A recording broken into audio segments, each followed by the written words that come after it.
There's only the best for each of us at a given time of our life. Life is an experiment.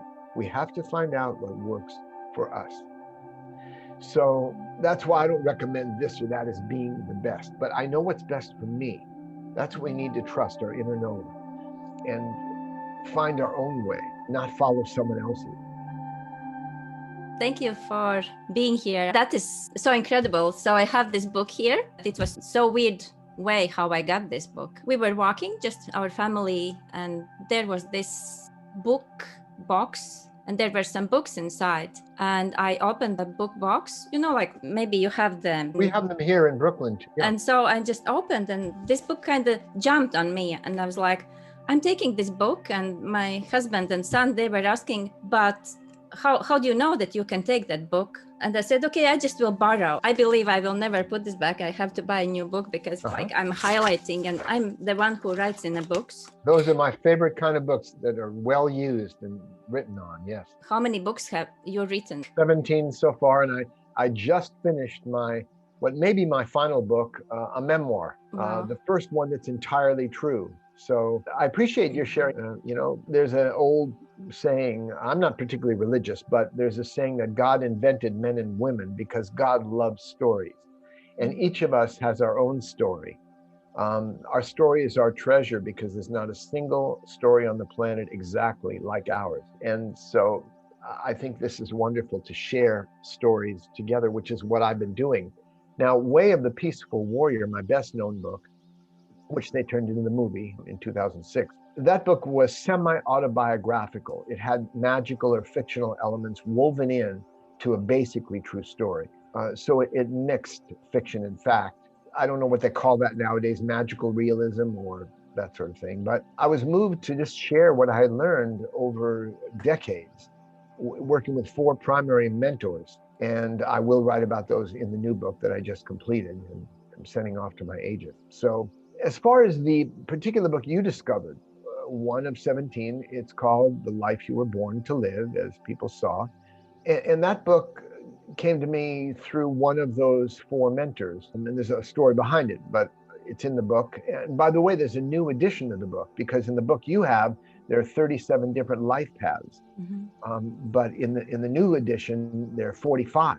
After the year 2000, some new life paths came up that we hadn't thought about before the new millennium. It is a popular book. There are more than 1 million copies out there because people have found it surprisingly accurate. I agree with you. Rather than talk about my books, which one can read about descriptions.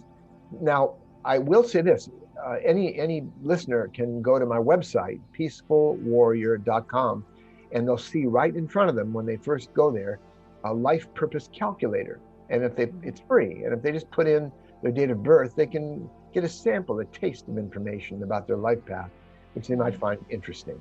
You said you had some more personal questions. I'd be happy to respond to whatever you'd like to discuss. The way how you would introduce yourself, what you would say about yourself. Well, I could say it many different ways. I work for my father. He's in the lighting business. That's sort of a play on words, but I'm a former young athlete who was searching for ways to create more talent for sport. And as my interest evolved and expanded, I started looking for ways to create more talent for a living, for the challenges of everyday life, marriage, children, finances, decisions, and the kinds of things we're not usually taught in school. So after a decades-long search, I found an approach to living that I teach called the Peaceful Warrior's Way. And I believe all of us are peaceful warriors in training because we're all seeking to live with a peaceful heart. But there are times we need a warrior's spirit just to face the challenges of everyday life, not just now in various crisis times, but in even normal everyday life. So I see us all as peaceful warriors in training. It's not an exclusive club only some people can join. It's open to all. And I'm an author and a teacher. I'm a father, husband, grandfather. I'm just like everyone in that sense, which is why I've maybe been effective, because I don't speak from some lofty place. It's heart to heart, right where we are, right where we live in everyday life.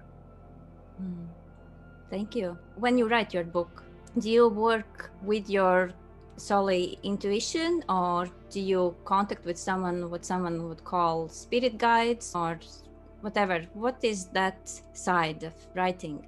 That's an interesting question. We have different interpretations of reality. Reality is what is unfolding in front of us right now, mysteriously. We make meanings of it. For example, one person may say, "Oh, I just caught a cold." And the other person would say, "Oh, you're having a cleansing crisis." uh, Different people interpret reality in different ways, some more magically. They like more drama and magic. So some people may say they talk about their intuition, or they talk about their muse. And other people will say, it's your spirit guides. You're being guided by these internal teachers and master teachers and healers. Well, maybe so, maybe so. But none of that's provable or disprovable. It's just different ways of looking at the world. There are times I look back on the books I've written and I go, who wrote that? Really, I get this feeling, I can't write that well. And it's mysterious to me. Now, we could say that the man I called Socrates, the old service station attendant I met, was based on a real old man around 1966 when I was in college. And he reminded me of the old Greek sage, so I started calling him Socrates. And he was my muse. And so, yes, I have been inspired. I've had the help of others, my wife, and now my daughter, my grown daughter, reviews my manuscripts, gives me feedback and editorial suggestions. So it's a team effort, even though I write my own books. I'm grateful to all those who've helped me in the process. So, there's a saying, I use not only all the brains I have, but all I can borrow. So it's really a team effort. Yeah. What do you practice to ground yourself to start the day, or whenever you have any, life has some challenges when you face something? How do you, practically, what we could maybe borrow from you? Sure. E.M. Forrester, the writer, once said, "How do I know what I think until I see what I do?" So I think it's a very good question. What do I do? How do I start my day? Now, my approach to living is, it's good to have our head in the clouds, but our feet on the ground. And that's a stretch for many of us. Like a tree has to put in deep roots. I believe spiritual life begins on the ground, not up in the air. So how do I keep grounded? Well, I start every single day. A little bit easier on Sundays, but every single day I start with exercise. And personally, I do some exercises even before I get out of bed. Some basic isometrics to wake up, stretch my shoulders, my legs, my core. Then I get out of bed and do more exercises. So every day starts with that. I do an exercise system I created 40 years ago called the Peaceful Warrior Workout. Maybe hundreds of thousands have actually learned this routine. It's a 4-minute routine based on the idea that a little of something is better than a lot of nothing. So I do this routine, but I also add exercise, push-ups, whatever is appropriate to each individual. You see, a fundamental aspect of the approach to living that I teach, Ginta, is that there is no best teacher, no best religion, no best book, no best path, no best diet or exercise system. There's only the best for each of us at a given time of our life. Life is an experiment. We have to find out what works for us. So that's why I don't recommend this or that as being the best, but I know what's best for me. That's what we need to trust, our inner knower, and find our own way, not follow someone else's. And in fact, the way of the peaceful warrior is about our way, basic principles that can be helpful to anyone going through everyday life. So I do exercises. Sometimes, like this morning, I actually went for a long walk through snowy Prospect Park here in Brooklyn, New York. And I did some calisthenics and other things, including the Peaceful Warrior Workout this morning, as I always do. Sometimes I bicycle. My wife Joy still runs. I don't run that much anymore. I do other things. So that helps me ground it. And obviously a good diet. When somebody comes to me for a counseling session sometimes and they tell me about emotional or spiritual issues, I ask them 3 questions. Are you getting regular, moderate exercise almost every day? Are you eating a balanced diet for you? And third, are you getting enough rest? Overall, those 3 things can help anything, and then it helps us keep grounded and optimize our genetic potential. That's pretty much what I do. My wife keeps me grounded too. You know how that works. Um, Mm. so yeah, I don't live a life so different from anybody else. I just have certain disciplines, but I make room for spontaneity in my day as well. Yeah, thank you. I really appreciate your answers. And also, when I was reading this book, what I really loved about this, what really took me in, why I actually started to read, because there are so many choices out there. And Right. when I was reading it, I loved your approach that you, like you said, there's no like best way or my way or like this attitude. You leave it open. How do you call it? Like just explore. And if it fits you, then use, and if not, then just leave it. And I love this flexibility, what you can feel through this. I am really studying what you're writing, how you describe emotions, because we are people, we live with feelings, and feelings connected with emotions, emotions with thoughts, and all this system. And I am just amazed. I don't know if you ever have paid attention to these things, but these are the ones what amazes me, what I discovered in your book. Just this awesome, wonderful working system. It's like a poem. Whole book is like a poem. Oh, thank you so much. I put a lot of effort into that, you can imagine. Yeah. When I first learned the system, I only had about 20 pages of notes, 20 pages of typed notes, small pages. But over the years and the decades, that knowledge expanded, that insight expanded, and I was able to write that particular work, which should last a while. I'm glad that you appreciate it. It's the old cliche story about the six blind men who came across an elephant and they held different parts of the elephant and they had a different experience. So each of my books is quite different. If you picked up No Ordinary Moments or Four Purposes of Life, they're quite different, but they have other facets, other pieces of the puzzle. But that's one important piece. I consider it The Life You Were Born to Live, that book, one of my core teaching books. But there are others. Have you seen the book, The Laws of Spirit? It's a separate book. You know, I had spiritual laws in that book you just held up, but I felt they deserved a book of their own. So I wrote a parable about an ageless woman that I meet in the mountains, and she teaches me 12 spiritual laws through the natural world. So it's a small book. Some people say it's one of their favorites. I will read all your books. Just I mention I that. need to finish with this one. And how is about that book? Is it also like fictional character, that woman, or? Yes. She's a woman character I created, uh, Mhm, but she's like different women I've known, a composite. mhm. Uh, just like in Sacred Journey of the Peaceful Warrior, I meet a kahuna, a Hawaiian sage called Mama Chia. So I have had women teachers in several of my books because I think it's going to be good for the world to have women emerging more influential in the world to balance things out. And I still have Sure, so many questions. go ahead. That what you have said about fate really resonated with me about this law. Just out of curiosity, would you Mhm. please just very shortly tell about this? Hmm. Now, were you saying fate or faith? Faith. Faith. Faith. Yeah, Let me say something about that. I have my own definition of faith. yeah. It's different from just belief in God or belief in something. Faith to me, real faith, is the courage to live as if everything that happens is for our highest good and learning. Let me say that again. It's not a belief, it's the courage to live as if everything that happens is for our highest good and learning. It brings a different attitude to life rather than feeling like a victim or why did this happen to me or why does life have to be so difficult? It's okay. This is part of my highest good and learning. How can I make the best use of this? And that's how I respond we're involved in a pandemic or any challenge. That's one way to apply that law of faith. It's one of the 12 laws in that book, The Laws of Spirit. And there are other laws, the law of balance, the law of surrender. They're all important. The law of process, the law of presence, the law of compassion.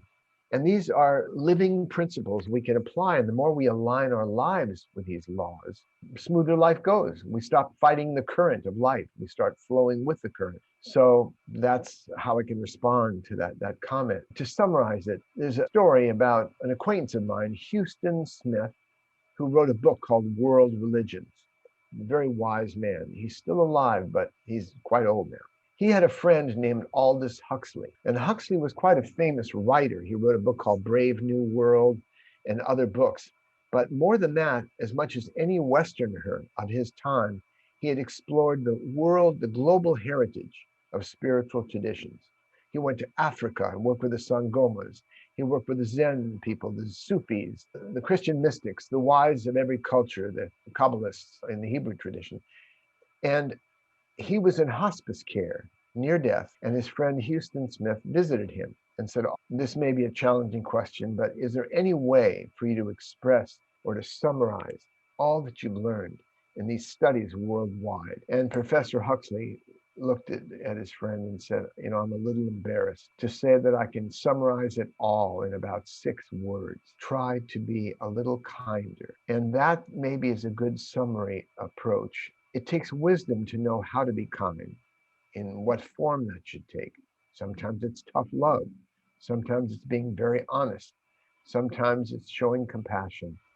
But much of it comes down to that. When there's all the complications are done, Barbara Rasp, another writer, once wrote, "The lesson is simple, the student is complicated."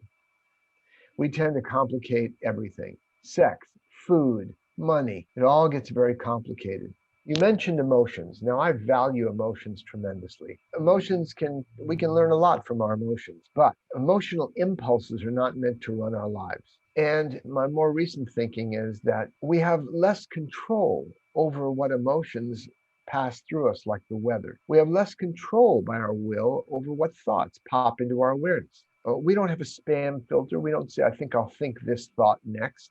Thoughts appear, they happen to us. The same with emotions. They come and they go, they pass and they change. The one thing we have more control over than emotions or thoughts is our behavior, what we actually do from moment to moment. And so my focus more recently, and it has simplified my life, has been more on living purposefully. What do I need to do now? And to focus on my behavior, which I'm responsible for because I can control. I'm not as responsible for what emotions or thoughts pop into my head because I have less control over that. So it's not as if I say ignore the emotion, accept them as they are without trying to fix them, change them, follow them, run from them. Just to accept our emotions. Oh, that's interesting. As we would in meditation, just notice them and notice the thoughts. And meanwhile, what do I need to do right now to live constructively and productively? It's a form of liberation and all the complications of, I want to do this, but I feel this way or I feel that way. So these days, I don't ask people to feel kind or compassionate or courageous or confident or loving or happy because we can't really control that. I recommend people behave with kindness, with loving kindness, behave in a happy manner, behave with courage and confidence. And that is a real form of liberation. And it takes some practice because we're used to following the dictates of our thoughts and feelings. But let them go. And it's not like we don't want to analyze or use our judgment or use our intellect. It's not that we don't want to feel anymore. I feel more than I ever have because, again, I'm not blocking it or worried about it anymore. It's a rich array of emotions. Meanwhile, day to day, this approach to living that I teach, the Peaceful Warrior's Way, involves focusing on what we actually do. Yeah, so beautifully said. That's so powerful. That's also in the Bible, actually, that faith without works is dead. Mm-hmm. So there's no meaning just to think about something and not doing it. Thinking about doing something is the same as not doing it. Yeah, that's so. I'm thinking about living, but I'll get to it soon. And we're all learning. We're all stumbling toward the light together, and we're all learning day by day, slowly growing wiser. Enlightenment is not like a light switch being flicked on. It's more like a dimmer switch going up and down, up and down. But over time, a little bit more light fills our mind with more clarity and fills our life. And that's been my experience anyway. Like at the end, I didn't ask you maybe half of those questions anyways, but maybe if at the end you would say something to those who come from Martin Seligman describes as learned hopelessness. In a positive psychology, he says that there was experiment when dogs were, I don't know if you have heard about this. I have. People have this the same learned hopelessness when the doors are open and they still don't move. Right. Because of that. Right. What you would say now to those people to help them to move, to feel this little bit more power about their situations? Actually, they're individual people. Yes. So I would have to address each individual differently. I don't have a formula for anybody who's feeling hopeless. If they're feeling hopeless and they have a belief, I can't do anything, I'm not going to just say, oh, yes, you can, because they don't believe that. Look, there is a saying, my daughter and I wrote a book on writing together called The Creative Compass. And in there, she offered the reminder that constraints breed creativity. If we're going to, I don't know if I mentioned this, I'm getting a deja vu here, but I don't think I did in this interview, that if we can write a prose poem, we can write and write and write a long wandering poem. But what if someone says, I want you to create a haiku poem? Now, haiku, as you may know, is a poem of 17 syllables in 3 lines from Japan, the haiku. And that's more challenging, to write a poem in 17 syllables and only 3 lines. So in that constraint, you have to get very creative. So if someone feels constrained in their life, whether they're in a marriage where they have a controlling spouse, doesn't let them out, that sort of thing, whether they're in a nation where there's so many rules and laws that they're afraid to go outside, any of these constraints, whether they feel that they're disempowered and they don't have the power and the ability to do something, all they can do is test that and find out if it's true or really not true. It's very difficult answering a hypothetical like that because there are so many different situations. But we can do the best we can within our circumstance. You know that saying, those who believe they can and those who believe they can't are both right. So yes, it's good to explore our beliefs and whether they match reality. It's so important today to determine what is real and what is imagined, to get past these conspiracy theories and these unfounded beliefs so many people have. And we return to scientific research. In each individual's case, I mean, there are things I do in my seminars. We do shadow boxing to music, you know, to empower people, to remind them of their power. But just saying a few words to deal with this big problem wouldn't do it justice. So that's what I would say to each person, to find the spirit in them, the warrior spirit inside of themselves, expand their life to whatever capacity they have in their given situation. Wow, thank you. Shadow boxing is like, it's boxing to music, but you're not boxing against anyone. You're just, you know, in the air, like shadows. So empowering, you'd be surprised doing it to music, how it brings out that inner warrior. It reminds us of the power we have. And there are various experiences I've taken people through to do that, as have other teachers as well. Do you have those seminars now? Well, right now, of course, there's no gathering, so we're constrained in that way. But I do various online seminars. People can go to my website or get on my email list, and they'll always hear about anything in their area. But yeah, once society opens up again, I'll be going back to teach some of those workshops. Absolutely. Sign up for my email list at my website. And there are people who follow me on Facebook or Twitter. And I also make announcements in that way. I share quotations, favorite quotations, a couple times a week usually. Well, it's really been a pleasure speaking with you. And I'm glad we have this opportunity. And so I will bid you and your viewers good journeys. Thank you so much. I appreciate this. It was a really nice time together. It's been a pleasure. And have a very great day. I wish you and yours all the best. Thank you so much. Thanks. Bye-bye. Bye.